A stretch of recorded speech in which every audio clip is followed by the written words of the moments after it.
You think the test is about the words, the question she asks, the tone she uses, the sharp little dagger hidden in the phrase. But the test begins long before the words are even spoken. It begins in the pause, the silence that settles over the room like heavy smoke. Every man has felt it. The moment when she looks at you with that unspoken challenge, the moment when she hangs a question in the air, maybe simple, maybe absurd, maybe dripping with accusation. Do you even care? Why didn't you notice? Are you really listening? Your chest tightens, your body screams for release. And release in your world has always meant words, words to explain, to defend, to prove. You search for the right arrangement of sentences, as if the perfect combination could unlock peace.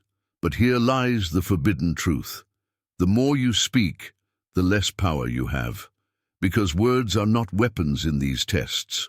Words are chains. Every syllable you offer becomes material for reinterpretation, escalation, and control.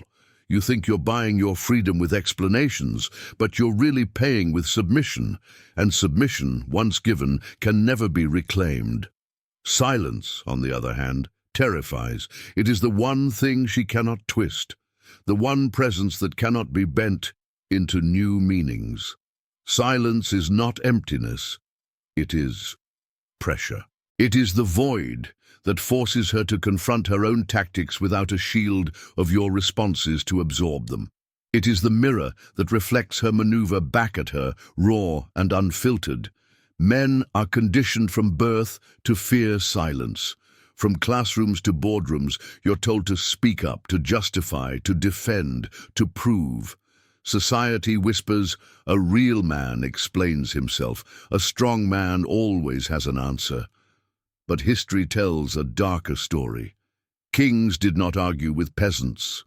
Generals did not explain every decision to their soldiers. Authority was defined not by how much it spoke, but by how little it needed to. This is why silence cuts deeper than anger. Anger gives her data. Explanations give her material, apologies give her leverage. But silence starves the system. It denies her the raw substance the manipulation machine runs on. Imagine it. She throws her line, expecting you to bite. Instead, the hook drifts untouched in the water. Her own doubt begins to eat her alive. Did she say too much? Did she lose control? Why didn't you react? That is the power of silence. It turns the hunter into the hunted, and yet most men fail, not because they lack intelligence, not because they don't see the trap. They fail because silence feels unbearable. The void feels heavier than chains. They cannot endure the pressure of doing nothing, and so they collapse into words. And in that collapse, the test is over before it even begins. Here is the forbidden truth. Silence is the only answer, the only one she cannot rewrite, the only one she cannot use against you, and the only one that reveals whether you are a man who bends or a man who endures. Picture the familiar scene. You come home after a long day, your mind still buzzing with unfinished tasks, the weight of responsibility pressing down on your shoulders. You sit, maybe scroll through your phone, maybe let your eyes rest for a moment. Then it happens. Her voice, sharp yet disguised as casual. Did you even notice? Notice what? The tone tells you it doesn't matter. Whether it was the new dress, the rearranged furniture, or something as vague as her mood, the trap has already been sprung. You freeze, caught between options that all feel wrong. Stay silent, and you feel like you'll be branded as careless. Speak, and you risk saying the wrong thing. So you do what most men do. You scramble. You offer quick apologies, nervous explanations, half-hearted reassurances. Of course I noticed. You look great. I was just tired. I didn't mean to ignore you. Words tumble out, each one a desperate attempt to stitch the gap. But the more you talk, the deeper the gap feels. And when the conversation ends, you walk away with that hollow feeling in your chest, the quiet knowledge that you lost ground without even knowing how. Every man has lived this moment. A birthday forgotten, an anniversary missed by a few hours, a question you answered too quickly or too slowly. You think you're navigating an argument, but what you're really navigating is a test. Not of memory, but of control. Here's the cruel twist. She doesn't actually need the proof. She already knows whether you noticed or not. What she wants is the reaction, the panic, the rush to fill the silence with words. Because in that rush, she sees the measure of your frame. If you scramble, she learns that silence breaks you. If you justify, she learns that pressure bends you. Think back to the moments that left you lying awake at night, replaying every sentence you said, wondering what you could have done differently. You weren't haunted by the detail you missed. You were haunted by the fact that your own words betrayed you. That your explanations, meant to save you, became the very evidence used against you. This is why the trap is so universal. It's not about the specifics, it's about the system. A system designed to turn your own instinct into your downfall. The instinct to explain. The instinct to fill the void. The instinct to fear silence more than accusation. And this is why most men lose before they even realize they're being tested. Not because they don't care, not because they don't love, but because they cannot sit inside the silence without collapsing. And once you collapse, the frame is gone. To understand why her tests feel unbearable, you have to step outside of the personal story and look into the machinery of human psychology itself. These moments are not random. They are not just emotional turbulence. They are survival codes written into the nervous system, perfected over thousands of years of human evolution. From an evolutionary perspective, women relied on the ability to decode signals. In ancestral tribes, a woman's survival, and the survival of her children, depended on choosing a man who could withstand pressure, hold frame under stress, and not crumble when challenged.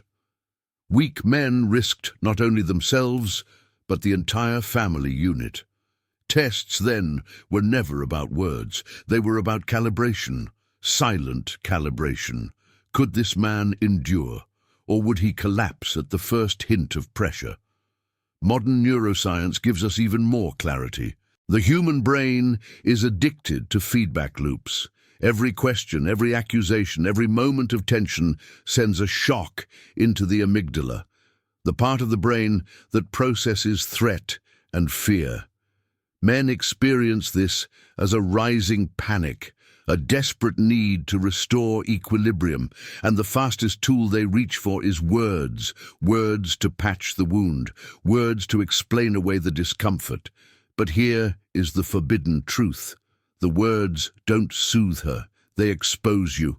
Behavioral psychology calls this intermittent reinforcement. It is the same system casinos use to keep gamblers hooked. The player pulls the lever, not knowing whether the next spin will pay out. The uncertainty drives the addiction. In relationships, the test works the same way. Sometimes she rewards your words with relief, affection, even intimacy. Other times, she punishes them with more questions, sharper accusations, colder withdrawal. The inconsistency is the hook. You never know which response you'll get, so you keep talking, hoping that this time your words will buy peace. But peace never comes. Because the test isn't designed for peace. It's designed for revelation. Silence reveals strength. Scrambling reveals weakness. And the more you scramble, the more data she gathers.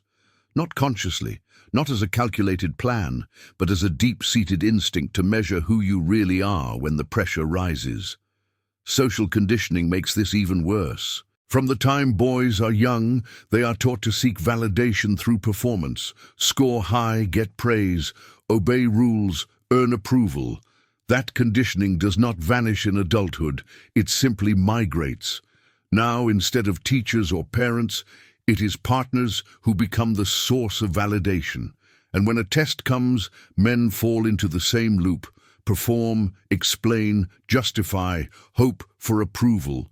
But the approval never lasts, because the test isn't about the answer. It's about whether you can resist giving one. This is why silence terrifies. Not her silence, yours. Because when you refuse to feed the loop, the machinery stalls. The amygdala on her side lights up instead. Why didn't he respond? Why didn't he chase? What does his silence mean?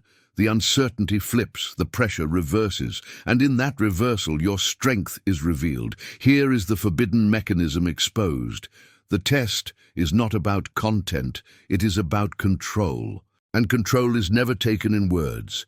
Control is revealed in silence. Think about how it begins, always small, almost harmless.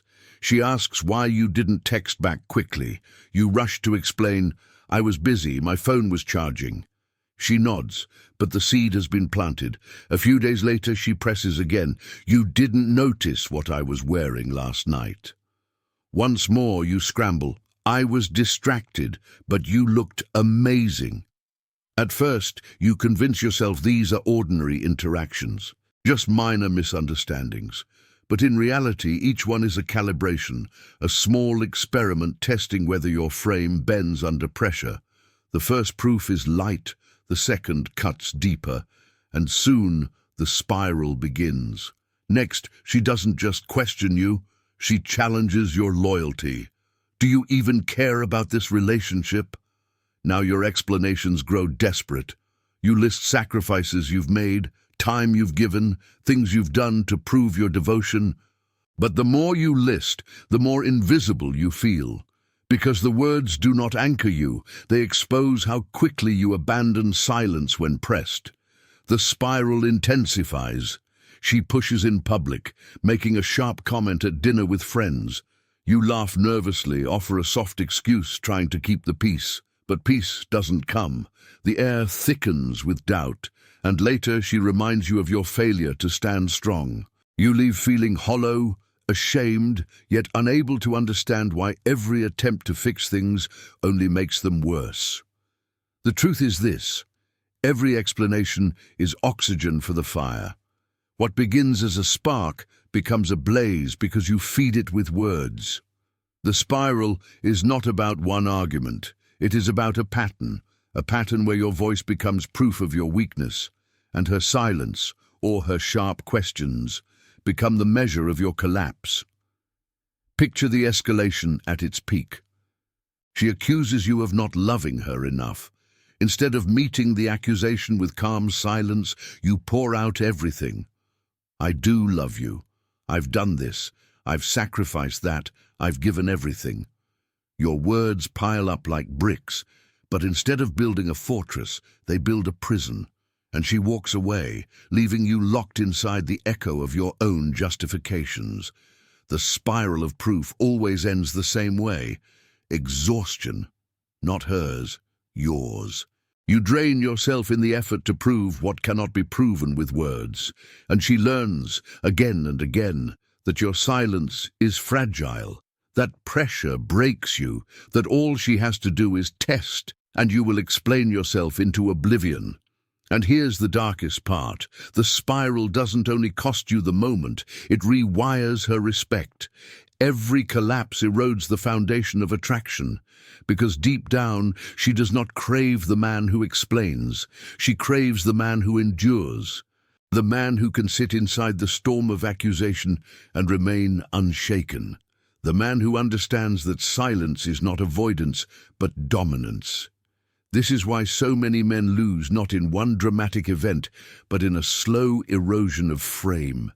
Each test passed with silence strengthens you, each test failed with words weakens you, and the spiral of proof, once begun, will not stop until you either collapse completely or learn to hold your tongue. The collapse never announces itself with thunder. It arrives quietly, after countless small concessions. You think you are buying peace with words, but what you are really buying is her hidden contempt. The moment comes when you suddenly realize the balance has shifted completely. One night, she doesn't argue anymore. She doesn't even test you. She looks at you with eyes that no longer seek resistance, because she already knows there will be none. And that absence of tension, which you once thought meant harmony, is in truth the silence of attraction dying. You sit across from her at dinner, she speaks less, she checks her phone more, and you feel a knot in your stomach because the energy is gone. You sense she is comparing you, not with another man she has met, but with the image of the man she hoped you would be, the one who could withstand the fire without explaining himself. This is the collapse, not an explosion but a slow suffocation. A respect that once burned like oxygen now vanishes, leaving you gasping. And in that vacuum, your words become pathetic. You try harder, explain more, prove again, but she doesn't even react anymore. The spiral has ended, not in reconciliation, but in indifference. The worst part is not that she leaves, it's that she stays while already gone. Her body remains, but her desire has evaporated. She smiles politely, nods absent-mindedly, but deep inside, she has filed you under a word more terrifying than rejection, predictable. And nothing kills desire faster than predictability. Men imagine betrayal comes in a single dramatic scene.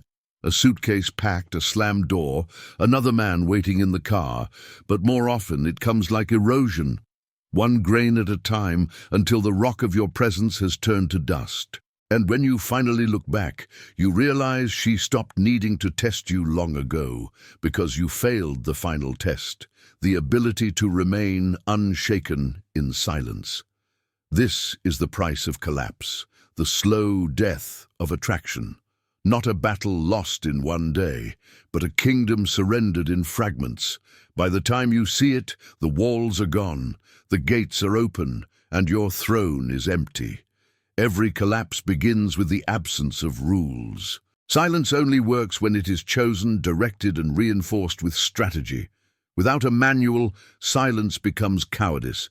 With one, it becomes dominance. Here is the forbidden manual. 5 survival rules to weaponize silence and never collapse again. Survival Rule 1. Delay is power. When she demands an immediate answer, your instinct will scream to respond. Don't. A delayed response is not weakness, it is calibration. Count the beats of silence. Let her words hang in the air like smoke. In that pause, she feels the weight of your presence. Practical tactic. Next time she throws a question loaded with accusation, inhale, hold eye contact, and let 3 full seconds pass before you even shift your body. That delay signals unshakable control. Survival Rule 2. Speak with fragments, not paragraphs. Men lose power when they drown her with explanations. Words become a net that tangles only you. Instead, use fragments, short, heavy responses that cut instead of flow. Noted. I disagree. That's your view. Practical tactic. Rehearse one-line answers in neutral tone. Minimal words force her to carry the weight of interpretation while you remain unreadable. Survival Rule 3. Guard the inner circle. She tests you because she is searching for the boundary she cannot cross. If every thought, every feeling, every justification is available, then there is no mystery left. Practical tactic. Never reveal the full map of your mind. Choose carefully what parts of your inner world remain untouchable. Let her feel that behind your silence lies a fortress with locked gates she cannot storm. Survival Rule 4. Weaponize absence. Sometimes silence is not enough. Absence is required. Remove your presence from the arena of conflict, not in rage, not in retreat, but in precision. Practical tactic. When tension rises beyond words, stand. Exit the room calmly. Return on your own time. That physical silence, absence of body, not just voice, teaches her that you will not dance to her chaos. Survival Rule 5. Anchor in unbreakable rituals. A man without grounding rituals collapses under emotional storms. To resist, you need anchors, acts that remind you who you are independent of her tests. Practical tactic. Build non-negotiables. It could be training, journaling, meditating, even walking at dawn. These rituals form the skeleton of your silence. When she pushes, your response is not words, but the calm certainty that your center cannot be shaken. Silence is not the absence of response. It is the highest form of response. A fortress, a mirror, a weapon. Without strategy, silence decays into passivity. With these 5 rules, silence becomes command. And remember, she doesn't fear your anger, she fears your void, because the void cannot be manipulated. The man who commands silence commands the frame, and the man who commands the frame commands everything. Silence is not the absence of a voice. It is the roar of restraint. It is the final test that most men will never pass.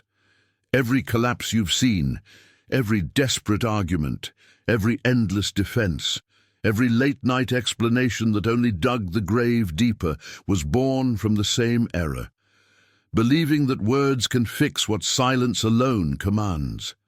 The truth is merciless. Women do not respect the man who over-explains, who pleads, who narrates his worth. They respect the man who withholds, who lets the silence stretch until the room itself bends to his frame. This is the fracture line of power. Those who try to win with words will always kneel before those who master silence. You have seen it in her eyes. The moment you break the silence too early, her gaze shifts, interest evaporates, desire collapses. She may nod, she may smile, but deep inside she has measured you and found you predictable, bendable, controllable. And from that day forward, the spiral begins. But when you hold silence like a weapon, everything changes. She is the one who bends. She is the one who explains. She is the one who fears the void you create, because the void cannot be manipulated. The void is untouchable. That is the closing truth. Power is not in what you say, it is in what you refuse to give away. And only a fraction of men will ever learn it. So ask yourself now, will you be like the masses, bleeding words into her traps? Or will you become the fortress no storm can breach? The decision is not tomorrow, not later, not someday. It is in the very next test. When she throws the blade of accusation, will you catch it with your throat, or will you let it fall, unanswered, into silence? Because silence is the only answer.